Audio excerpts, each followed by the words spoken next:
When opening and closing the rear lift gate, there are some signs that will indicate when the strut is going bad. One sign of a bad strut is when oil is leaking through the rubber seals.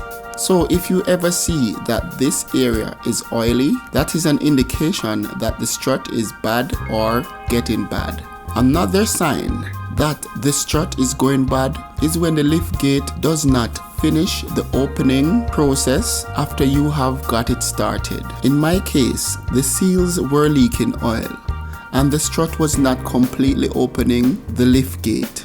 The strut tends to hold the lift gate a bit when the outdoor temperature is cold, as it is holding up a bit right now. But when it's warm, it will not stay open. This is how the strut currently lifting the lift gate, and as you can see, it is not completing the opening process. This is how it should open by pushing the lift gate automatically once you got it started. I was not able to find a manual aftermarket strut for a 2014 or newer Toyota Highlander, so I had to measure the OEM manual strut and find an aftermarket manual strut with similar measurements. The struts will need to be measured while compressed as well as extended from the point where the brackets connect at both ends. While the strut is on the car, you won't be able to make the compressed measurement because the lift gate would be closed. Therefore, you will have to estimate the measurement while it is compressed based on how long the end is. In this case, the measurement was about 18 inches when compressed and about 25 inches when extended. You will now have to search for an aftermarket liftgate strut with similar measurement.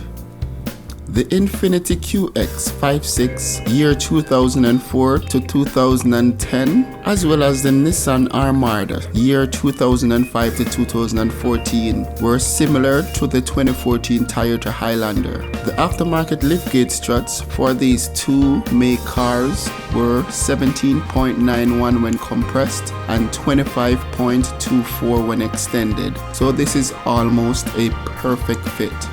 I bought these liftgate struts on Amazon and I will put a link in the description below. In the box are the struts along with an installation guide.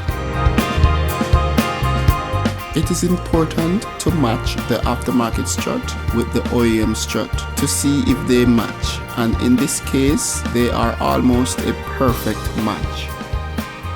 To install these struts is very simple, and this can be done in less than 5 minutes. The only tool needed is a flathead screwdriver. Thank you for watching. Remember to like and subscribe.